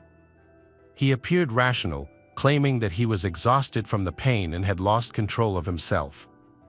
While driving through the streets of Portland, Chad carelessly ran a red light and was pulled over by a city police officer. During the stop, Chad claimed that a previous accident in 2005 had left him with mental health issues, and he asked his friend to explain this to the police over the phone. After a conversation with his friend and the police, Chad voluntarily went to the police station and confessed to Zoe's murder. The police then seized his belongings. A forensic examination of Chad's computer discovered a video of the gruesome scene on his hard drive, titled "Woman Half Decapitated Over Suspicion of Adultery." At least if she cheated, she wouldn't do it again. This incriminating evidence was later presented to the court. On Wednesday, May 27th, Zoe's high school held a moment of silence during class to honor her. Before lunch, teachers and students were informed of the tragic incident. Later that day, Christine Koo, Zoe's half-sister, issued a statement to local media on behalf of the family. She stressed that this was no ordinary murder, as the perpetrator, Chad, had committed many heinous acts. Christine reported that the police had informed her of the shocking events surrounding Zoe's murder. According to them, Chad had brutally attacked Zoe in a fit of rage, sexually assaulted her, and then set her body on fire. He then calmly went to a motel and got into a hot tub. A week after Zoe's tragic death, on June 2, 2009, a vigil was held in front of Chad's former apartment building. The vigil served as a moment of comfort for Zoe's loved ones and friends. Many strangers, shocked and outraged by the brutal crime, attended. It is estimated that more than 150 people attended the vigil and memorial service for Zoe. Candles and flowers were placed on the steps of the building where her life was tragically ended in memory of Zoe. Zoe's father, John, and her half-sister, Courtney, attended the vigil and were deeply moved by the outpouring of support from so many people. During the investigation, police interviewed Chad's friends and acquaintances, who said he was on a spiritual quest and had plans to travel to Thailand to study Eastern religions. His apartment was said to be decorated with many spiritual artifacts and symbols. Chad's personality seemed to be a mixture of contradictions. On the one hand, he was known to be kind and charming, often giving small gifts to those around him. He also expressed a desire to use the money he received from an accident to help humanity. However, Chad also had a harder side, with tattoos on his arms and a reputation for provocative and confrontational behavior. Those who knew Chad noted that his behavior often pushed people away. Robert Collins, a 24-year-old chef who knew Chad, recalled that people would often ignore him and turn away when Chad came to parties. Chad also confided to Robert that the only thing he truly sympathized with was pain, which was further emphasized by the word pain tattooed on his knuckles. Police and prosecutors have made great efforts to gather every piece of information about this brutal crime. Steve Weir, who rented an apartment from Chad in 2006, was also questioned. He mentioned religious paintings and artifacts in Chad's apartment and said Chad told him he was interested in theology but did not practice it. Watson Atkinson, a tattoo parlor owner in Portland, recalled a conversation with Chad in which Chad shared his plans to use his accident compensation to find direction in his life. However, Watson's impression of Chad was disturbing because Chad seemed to focus on teenage girls, which worried him so much that he forbade his 16-year-old daughter from communicating with Chad, and also repeatedly warned Zoe to stay away from him. An investigation into Chad's background revealed his medical history and mental health diagnoses, but subsequent evaluations by multiple psychologists during his incarceration found no evidence of delusions or hallucinations. In conversations with professionals, Chad expressed strong emotions related to his perception of Zoe's infidelity, which he claimed had frustrated him. According to court documents, he claimed that he was fed up with all his girlfriend's infidelity. He began thinking about killing Zoe when she confessed her infidelity to him. As the trial began, a 127-minute tape of the police interview was played. The tape was recorded 12 hours after the crime and featured Chad speaking to Denham police. In the recording, Chad described his relationship with Zoe as extremely close, with Zoe sometimes staying at his apartment for up to a week. He denied any history of fighting between them and believed they were destined for each other. Chad also admitted to taking Zoe's life, describing her as the most beautiful girl he had ever met and feeling he had a responsibility to tell the truth about what had happened. During his conversation with the police, Chad remained calm and apologized frequently, breaking down in tears several times. He recounted the events of May 25, 2009, saying that Zoe was napping. Chad said that he approached her and began to strangle her, causing Zoe to defend herself and scream for him to stop. According to Chad, when Zoe resisted, he hit her in the head and continued to strangle her until she lost consciousness and stopped breathing. He then detailed the next terrifying actions he performed on her body. Chad revised his testimony, saying that he used 3 knives instead of a samurai sword. He described how he placed a cross between his legs and recounted his actions while Zoe's body burned in the apartment. Chad called himself a terrible person. When questioned about the beheading, Chad claimed that he was trying to turn Zoe's death into a ritual of forgiveness. Chad said he felt haunted on the day of the murder and that everything in his life seemed to have gone dark. He described himself as a primitive person, acting on instinct for hours, which led him to commit the heinous act. The recording of the interrogation, which became key evidence in Cumberland County Superior Court, was heard in its entirety by Judge Roland Cole during the first trial. It was revealed that Chad faced serious consequences, at least 25 years in prison, or possibly life in prison. However, if his mental disorder was recognized, he could be sent to a psychiatric facility in Austin. During the 2011 trial, it was determined that Chad had strangled the victim in a fit of rage. The question remains whether Chad would agree to this testimony, since he had waived his right to a jury trial. Prosecutors argued that Chad, a former Liberty University student and lacrosse champion, was fully aware of his actions. To support this claim, they presented testimony from a psychiatrist and a psychologist, both of whom agreed that Chad understood the gravity of his actions and decided to violently kill his girlfriend. Chad's defense team continued to emphasize his mental health struggles, arguing that he was out of control. On January 11, 2012, Chad's attorneys filed a motion with the Supreme Court to exclude from the case evidence found on Chad's personal computer at the time of his arrest. This evidence included a gruesome video in which he demonstrated how to decapitate an unfaithful woman. The defense argued that the video was inadmissible as evidence. Ultimately, nearly 3 years after the crime, Chad Gurney, then 30, was sentenced to 50 years in prison for the murder of Zoe Sarnacki and an additional 25 years for arson. The judge ruled that the sentences would run consecutively. Chad's lawyers challenged the sentence, but their appeal was rejected. Zoe's family members were disappointed that Chad did not receive a life sentence. During sentencing, the presiding judge said that Chad had a distorted view of the world, but the court's main concern was whether the defendant knew that his actions were wrong. Chad's lawyer, Sarah Churchill, presented her case to the Supreme Court, claiming that Chad's concussion and other injuries from the 2005 accident had left her client in a state of confusion and delusion. She argued that the judge erred in finding Chad guilty, particularly that the search warrant should not have included his smartphone, laptop, and social media pages. Sarah Churchill argued that the court should have focused more on evidence of Chad's psychosis and unstable mental state at the time of the crime, rather than evidence found on his digital devices. The Deputy Attorney General told the court that Chad was accused of killing Zoe as an act of revenge for having an affair with another man. The Deputy Attorney General explained that a video appeared to show Chad sexually assaulting Zoe as punishment for an infidelity that he considered a betrayal.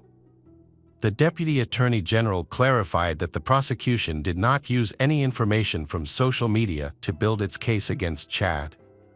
He argued that the evidence convincingly demonstrated that the defendant was fully aware of his actions at the time of the crime. After the verdict was announced, Kathy Kozev, Zoe's aunt, shared with reporters that throughout the trial she felt extremely distressed as she witnessed Chad's sight and voice, taking her back to the traumatic final moments of her niece's life. Hello again, true crime fans, we've got another mysterious case to explore. The case of Jessica Hiringa. Jessica Hiringa was born on July 16, 1987, in Norton Shores, Michigan, to a humble family, and that included a sister. At 22, she had a son named Zahn with her long-term partner Dakota Quayle Dyer, and by 25, the couple was still together and raising Zahn in a rented home. Jessica worked as a manager at a local Exxon gas station near Lake Michigan, where she was well-liked by customers for her friendly nature.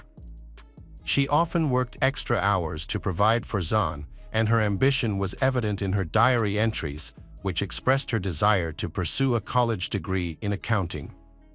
However, financial constraints prevented her from achieving this goal. Dakota, her partner and the father of her child, was unable to fully support their family, leading to disagreements, and their relationship was strained. Despite being engaged, their wedding plans were repeatedly delayed due to various circumstances. On April 26, 2013, she started the day by shopping at a nearby store around 3 p.m. and then drove to work. Arriving at 4:35 p.m., Jessica began her night shift at the Exxon gas station. As she began her shift, she was the only employee on duty that night. At 11:14 p.m., a customer called 911 to report a strange situation at the Exxon station. He had entered the store to pay for his gas but found no one to take his payment. The store was unattended, with the door open and lights on. The customer informed the dispatcher 911, "The store is empty, but there are 2 cars parked outside, mine and another one. It looks unusual." Police officers arrived at the Exxon gas station about 10 minutes after the call. They inspected the petrol station and found no signs of a struggle or disturbance. Everything was in order. Inside the store, police discovered Jessica's coat and purse, containing $400, and her car and house keys in the back room. A single drop of Jessica's blood was found near the back door. Police also found a cap from a Walther P.22 semi-automatic pistol's laser sight and 2 watch batteries on the floor. The cash register was intact, with all the money still in it. The last transaction was recorded at 10:52 p.m. for a lighter. Unfortunately, the gas station did not have interior surveillance cameras. Jessica's pack of cigarettes was left on the counter next to the cash register, suggesting she had temporarily stepped away. Her car was locked and parked outside, but Jessica was nowhere to be found. She had mysteriously vanished. The police discovered that the gas station was unattended, so they contacted the owner and informed her. The owner then asked a nearby manager to come to the gas station for protection. The police also notified Jessica's family that she was missing. Her parents began searching for clues and called her friends to see if they had any information. One friend reported being at the gas station around 8 to 9 p.m. that day and said everything seemed normal. However, a fellow employee who arrived to close the station shortly after recalled a suspicious incident. Around 11 p.m., the employee and her boyfriend drove by the station on a motorcycle and saw a silver Chrysler Town Country minivan parked near the back door with its door open. They initially thought Jessica might be involved in a theft, so they kept watching. The employee saw a young man with disheveled wavy hair and an orange sweatshirt near the minivan. He repeatedly opened and closed the rear door before driving away. Further investigation revealed a surveillance video from a nearby building showing a silver Chrysler passing the Exxon gas station at 11:02 p.m. The police also spoke to Christian, who reported seeing the man in the minivan talking to Jessica earlier. Christian initially believed the man was just flirting with Jessica because of her attractiveness. A composite sketch of the suspect in Jessica's disappearance was created with the help of Christian, who had seen the man near a minivan. The suspect was described as a young male with light skin, dark wavy hair, a stocky build, and approximately 6 feet tall. 3 days after Jessica went missing, the sketch was released. In spite of, police received many calls, but no information was available that helped the case. A main issue in the investigation was the large number of silver Chrysler minivans in the United States. Specifically, in Michigan, there were 15,000 registered vehicles of the same kind. This made it difficult to identify the driver of the minivan related to Jessica's disappearance. Jessica Hiringa's boyfriend, Dakota, was initially suspected in her disappearance due to their frequent arguments. However, Dakota denied this and cooperated with the investigation, stating he was at home with their son on the night of her disappearance. Since Dakota didn't have a car, he couldn't have gone to her workplace, and his phone records confirmed his alibi. After verifying his story, the police excluded him from the list of suspects. Further investigation revealed that Jessica's friendly and outgoing personality helped her attract many admirers. Jess Ammerman, a 37-year-old married plumber, was one such admirer. On the evening of her disappearance, around 9:30 p.m., Jess visited Jessica at the gas station, confessed his feelings, and claimed he was willing to divorce his wife for her. However, Jessica rejected his advances. He then left the station, called his wife, and spoke with her for about 50 minutes before returning home. After undergoing a polygraph test and being interrogated and interviewed along with his wife, the police also cleared Jess Ammerman as a suspect. Rob Fallett, the brother of the manager at the Exxon gas station, where Jessica worked, was initially considered a suspect in her disappearance. Around 9 p.m. on the day she vanished, Rob visited the station and reported that Jessica appeared upset. When he asked her what was wrong, she shared that she was having family problems. Rob offered to let her stay with him, but she declined the offer. Fallett then left to go night fishing in a nearby lake. After investigating Rob's alibi, detectives discovered his phone records supported his claim and he was cleared of the crime. Search and rescue operations for Jessica were launched with helicopters, specially trained dogs, and thorough searches of homes, businesses, wells, wooded areas, and Lake Michigan. However, no leads were found, causing the case to reach a standstill.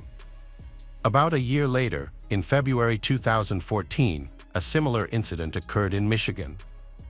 A young woman with a similar appearance to Jessica was kidnapped and attacked by a man while walking home late at night. She was taken to his apartment, where she was attacked, and her life was threatened. The woman was eventually released after several hours. The suspect, 42 years old Brad Allen Mason. Mason was eventually found by police, but he resisted arrest, threatening officers with a fake gun. Then, he was fatally shot during the confrontation. Brad had a history of crime, including being convicted of kidnapping in 2004 and arrested for indecent exposure in 2011. In 2014, he lived in a dorm near the Exxon gas station where Jessica worked. Despite this, investigators couldn't find any evidence linking Mason to Jessica's disappearance. 2 years after Jessica disappeared, a similar incident happened in 2016. A young woman was walking home from a friend's party late at night when she got lost on a dark street. A man in a silver minivan stopped and asked if she was okay, offering to give her a ride. She refused the ride but asked to use his phone. The man agreed, but only if she got into the minivan. Once she was inside, he locked the door, said his phone was dead, and he pulled out his gun, asked her to keep quiet. Then he started driving. The woman was feeling extremely unwell and nauseated, so she asked the driver to roll down the window for her. She quickly took advantage of the opportunity and jumped out of the moving vehicle through the window, running to a nearby house for safety. The driver quickly sped away and escaped. The victim immediately called the police and provided a detailed description of her kidnapper. By examining footage from nearby surveillance cameras, the police were able to identify the license plate number of the vehicle, a silver Chrysler Town & Country. The investigation eventually identified the driver as Jeffrey Willis, 46 years old. Jeffrey Willis, a factory worker, lived a reclusive and humble life, with no criminal record. When police found and searched his minivan, they discovered a semi-automatic Walther P22 pistol. It was discovered that this pistol had been reported stolen by a coworker of Jeffrey some time ago. Jeffrey was arrested and taken into custody. Upon searching his residence, police found a collection of various BDSM items, including handcuffs, chains, ropes, gags, a vibrator, a video camera, and a bullet matching the Walther P22 pistol. They also discovered medical supplies and sedatives, which included insulin syringes with unknown substances and disposable gloves. Investigators found a diagram of the woman's body, with some parts marked. Upon examining his computer, several distressing videos were found, showing scenes of young women being kidnapped. A hidden hard drive discovered in a ventilation duct contained secretly recorded footage of Jeffrey's female neighbors swimming. Furthermore, on his computer, police discovered a folder labeled Victims that included 2 subfolders. The first subfolder was named after missing woman Jessica, and the second subfolder contained information about a murdered woman named Rebecca. Rebecca Bletch, a 36-year-old woman who suffered a tragic fate. Approximately 1 year after Jessica went missing, Rebecca was murdered on June 29, 2014. Rebecca had gone out for a run in the evening but never returned home. She was discovered by her neighbors lying on the road, with her clothing disheveled. Initially, it was believed that she had been hit by a car. Although Rebecca was unconscious, she still had a pulse when found. Emergency services were immediately called, but unfortunately, she succumbed to her injuries before she could be saved. Autopsy reports later revealed that Rebecca died from 3 gunshot wounds to her back and head, along with multiple bruises on her wrists and legs. At the time of Rebecca's death, the suspect has not yet been identified.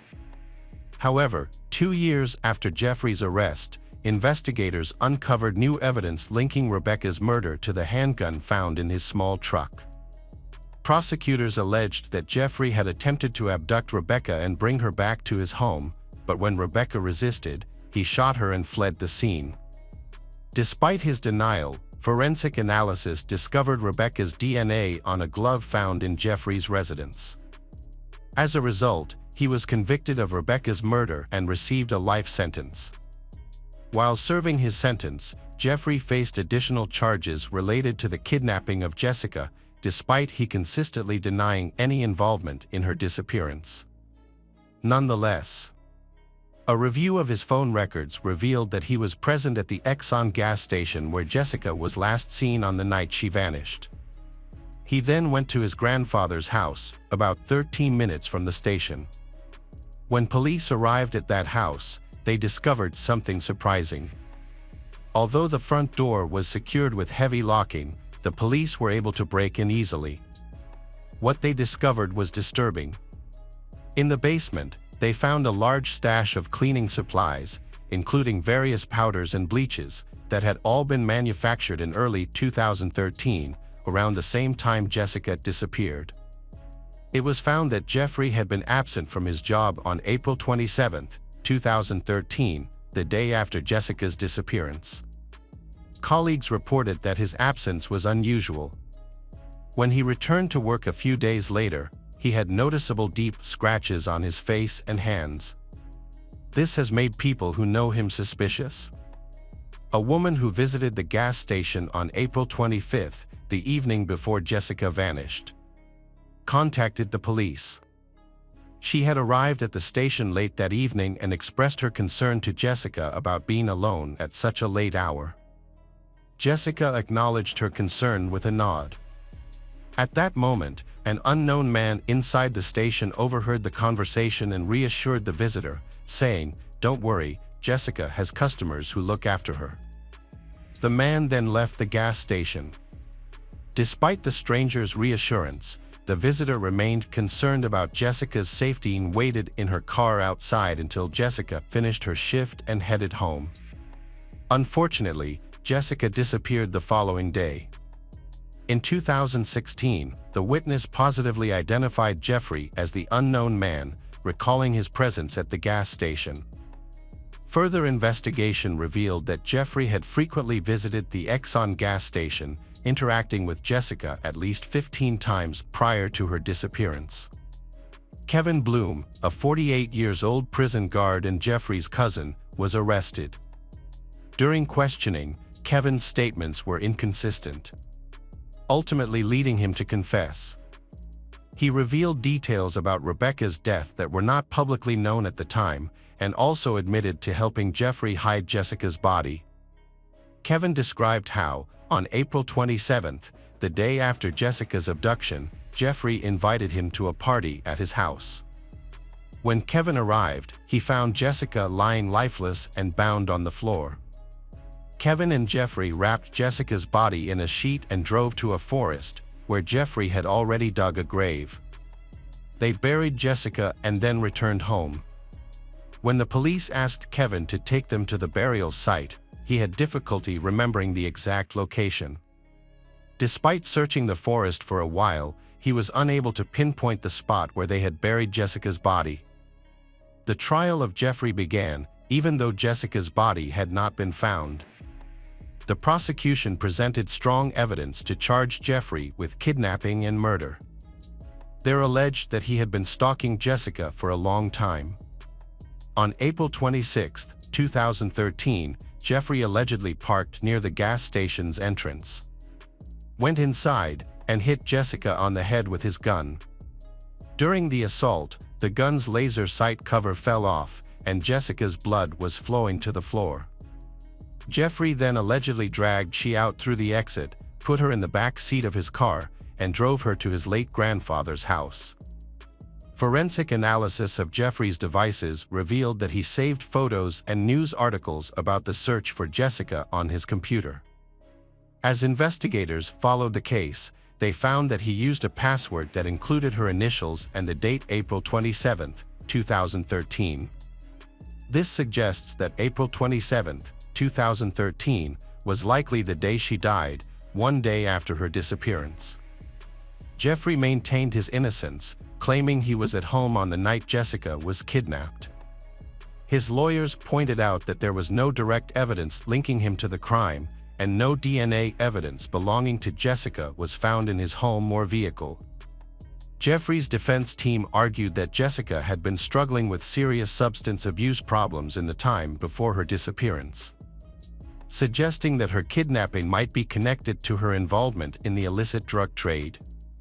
Despite his claims of innocence, Jeffrey was found guilty of murdering Jessica and was sentenced to life in prison without the possibility of parole. Throughout the trial, he showed no remorse for his actions. Willis's cousin, Kevin Blom, was also found guilty of helping to dispose of Jessica's body and received a sentence of 2 years in prison, followed by 5 years of probation. Years after Jeffrey's conviction, new information came to light that implicated him in an older, unsolved case. On October 17, 1996, the body of Angela Thorberg was found in Fruitport, Michigan, with her killer never identified. After further investigation, Ed Blom, a 1988 high school graduate and Kevin Blom's father, was linked to the murder of Angela Thorberg in 1996. However, later evidence suggested that it was Jeffrey who became a suspect in Angela Thorberg's death. It has been 10 years since Jessica went missing, but her body has still not been found. After her disappearance, a court battle took place over the custody of Jessica and Dakota's son, Zon. Jessica's husband, Dakota, sought custody, but ultimately lost the case to Jessica's family. Zon currently lives with his grandparents and relatives on his father's side.